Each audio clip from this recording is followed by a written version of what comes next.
여러분 안녕하세요. 저는 DX교육센터 센터장을 맡고 있는 박종섭입니다. 오늘 저와 함께 클라우드 네이티브 기술 구성 요소 4가지를 여러분들과 함께 하고자 합니다. 본 영상은 약 20분에 걸친 동영상으로 여러분들이 클라우드 네이티브의 기술 요소를 이해하는 데 도움이 되었으면 좋겠습니다. 자, 시작하도록 하겠습니다.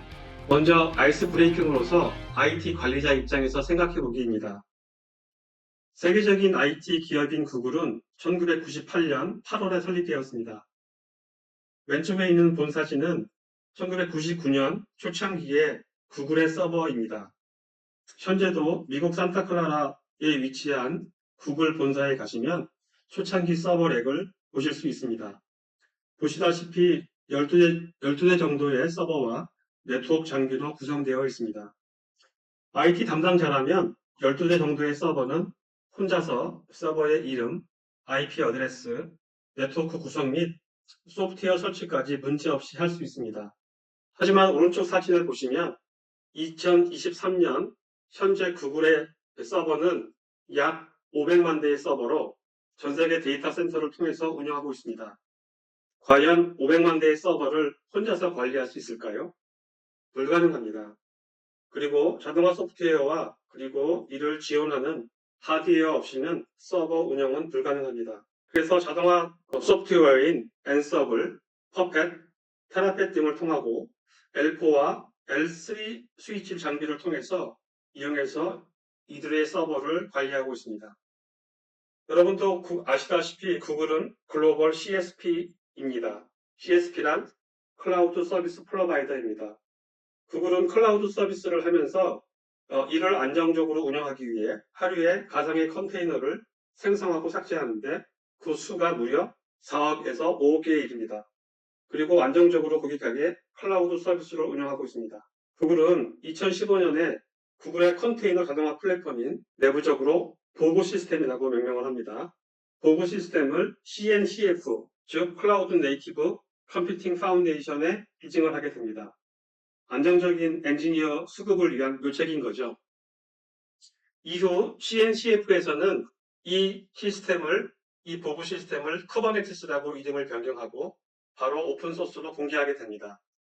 이것이 현재 컨테이너 자동화의 사실상 표준인 쿠버네티스 K8S가 됩니다. 그리고 이 쿠버네티스는 전 세계 탑티어 CSP인 회사들이 채택해서 사용하게 됩니다.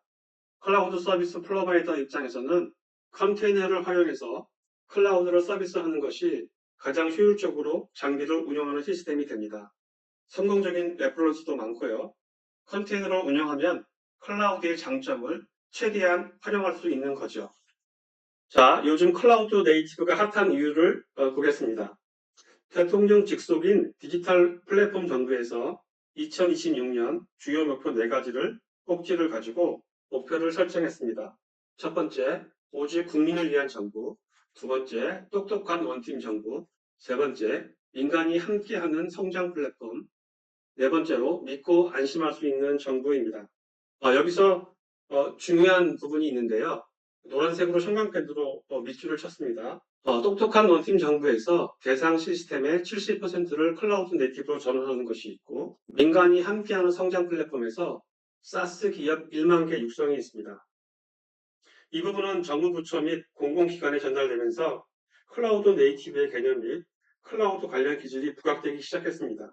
특히 오른쪽 표를 보시면 연도별로 클라우드 전환 목표치를 두어 목표를 추진하겠다고 합니다. 2026년까지 클라우드 네이티브 목표치가 무려 70%, 사스 목표치는 40%임을 감안하면 정부 부처 및 공공기관의 담당자 입장에서는 클라우드 네이티브 전환에 대한 단계별 전략이 시급하게 필요한 형편입니다.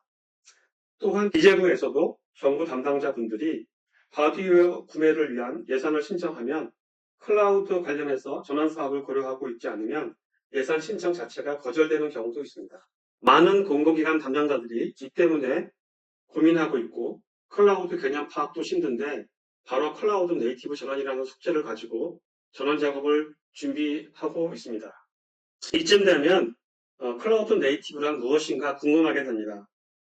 지금까지 클라우드 네이티브를 설명하기 위한 배경을 설명했습니다. 그럼 클라우드 네이티브는 무엇일까요? 우리가 많이 쓰는 표현 중에 네이티브 스피커란 말을 씁니다. 즉, 원어민인 거죠.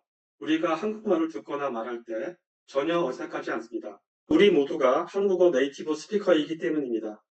이렇듯 클라우드 네이티브란 짧게 정의를 내리면 클라우드 환경에서 클라우드 장점을 최대로 활용하는 것을 말합니다.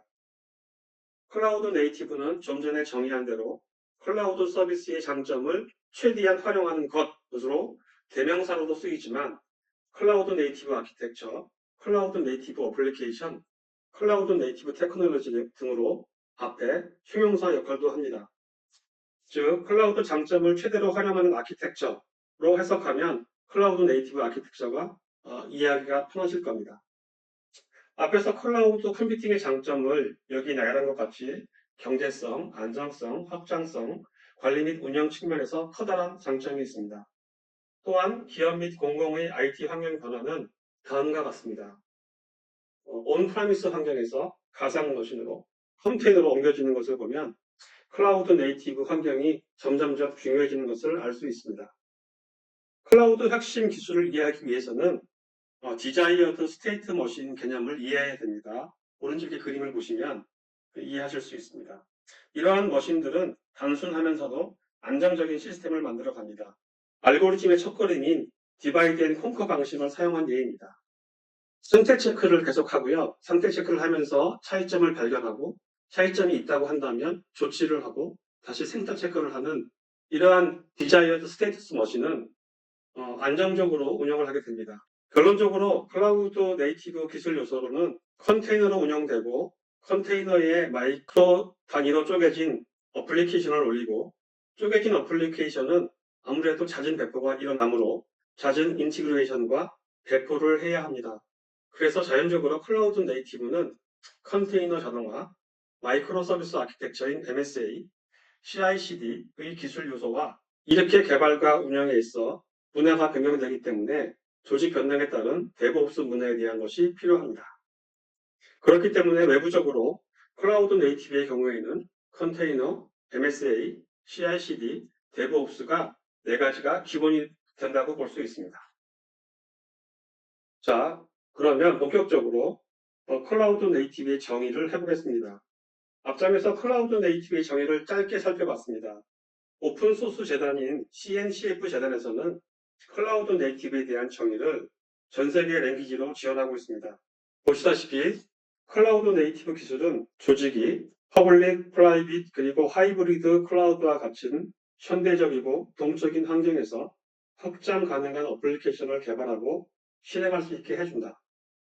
컨테이너, 서비스 메시, 마이크로 서비스, 불변 인프라, 그리고 선언형 API가 이러한 접근 방식의 예시들이다. 이 기술은 회복성, 관리 편의성, 가시성 등을 갖춘 느슨하게 결합된 시스템을 가능하게 한다.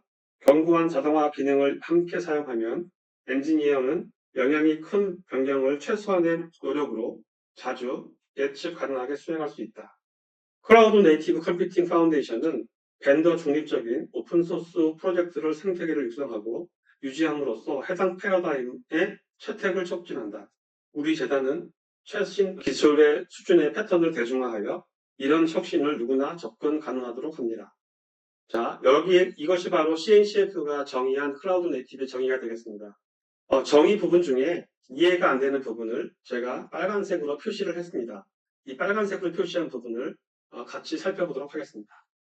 그러면 CNCF에서 정의한 클라우드 네이티브 용어에서 저희가 반드시 알아야 할 용어에 대한 정리를 해보도록 하겠습니다. CNCF에서 정의한 클라우드 네이티브 관련된 용어를 정확히 이해하면 어느 정도 클라우드 네이티브의 기술에 대한 이해도를 높일 수 있습니다. 먼저 퍼블릭, 프라이빗, 하이브리드 클라우드 환경을 이해하셔야 합니다. 퍼블릭 클라우드란 AWS, 마이크로소프트, 구글과 같은 CSP 회사들, 또 한국에서는 NCP, 네이버 클라우드 플랫폼, KT, 삼성 등과 같은 CSP에서 제공하는 클라우드 자원을 서비스로 이용하는 형태를 말합니다. 반면에 프라이빗은 클라우드 환경을 자체적으로 구축하여 사용하는 것입니다.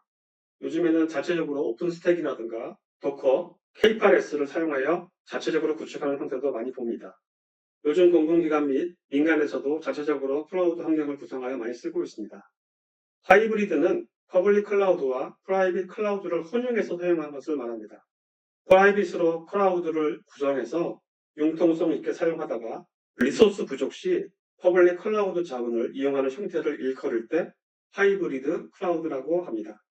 두 번째로 확장 가능한 어플리케이션이란 컨테이너 기반의 어플리케이션을 의미합니다.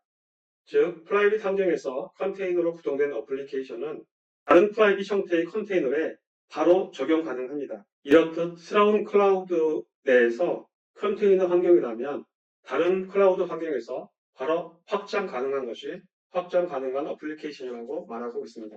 앞에서도 이야기했지만 클라우드 네이티브의 최종적인 모습은 모든 어플리케이션이 컨테이너로 구성되는 것을 말합니다. 서비스 메시는 마이크로 서비스 아키텍처의 하나의 구성 요소로서 마이크로 단위로 쪼개진 어플리케이션들의 원활한 관리를 위한 서비스를 말하는 것입니다. 즉, 서비스 간의 통신 관리, 보안 및 인증, 관측성과 추적, 무정지 배포와 롤백, 확장성과 유연성 이러한 서비스를 제공합니다.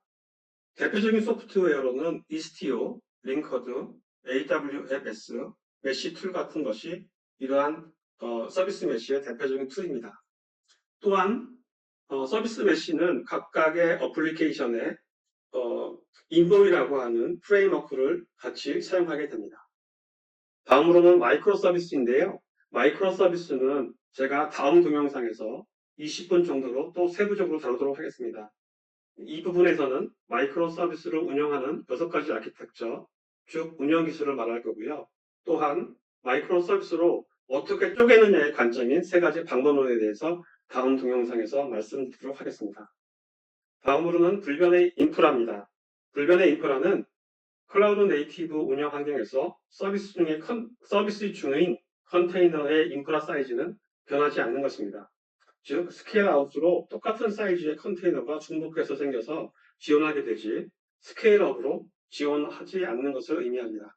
또한 선언형 API는 클라우드 컨테이너 오케스트레이션을 하게 될 때 모든 환경을 미리 선언해 두고 이를 API와 API 게이트웨이를 통해서 구현하는 환경을 말합니다. 정리하면 클라우드 네이티브는 크게 4가지 기술 요소를 말할 수 있습니다. 첫 번째, 컨테이너 기반으로 운영이 됩니다. 그중 대표적인 컨테이너 오케스트레이션 툴인 K8S를 기본으로 합니다. 컨테이너는 VM보다 작은 경량으로 운영되기 때문에 어플리케이션 단위로 마이크로 서비스로 쪼개서 올려지게 됩니다. 이를 위한 MSA 도입이 필수가 됩니다. 아무래도 마이크로 서비스로 잘게 쪼개져 운영하다 보니 각자의 어플리케이션은 룰에 따라서 잦은 인티그레이션과 배포를 하게 됩니다. 그래서 CI/CD 기술은 세계의 클라우드 네이티브의 3대 기술 요소가 되고 기존의 개발 조직은 MSA와 CI/CD를 지원을 위한 새로운 데브옵스 문화가 필요하게 됩니다. 즉, 개발자와 운영자 입장이 서로 섞이면서 또 나누어지면서 새로운 데브옵스 문화를 만들어내게 됩니다. 앞장에서 클라우드 네이티브 4가지 기성 요소를 이미 말씀드렸고요. 클라우드 네이티브에서는 주로 애자일 방법론이 사용하게 됩니다. 즉, 짧은 주기로 스프린트로 나누어서 MVP를 만들고 MVP가 타당하다고 판단되면 반복적으로 다른 기능을 만들어서 추가해 나가는 방법입니다. 또 다른 원칙으로는 이 4가지 컨테이너, MSA, CI/CD 데브옵스를 잘 지킨다고 해도 12가지 방법론에 확인하여 클라우드 네이티브로 잘 구성되어 있는지 여부를 판단하는 클라우드 네이티브 설계 원칙 12가지 요소가 있습니다.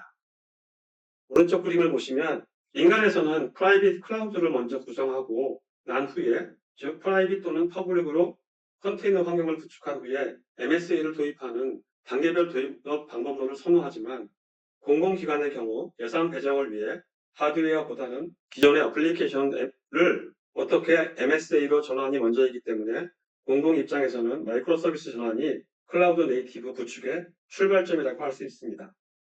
지금까지 클라우드 네이티브 구성 요소 4가지 원칙을 살펴보았습니다. 다음은 다음 동영상 예고입니다.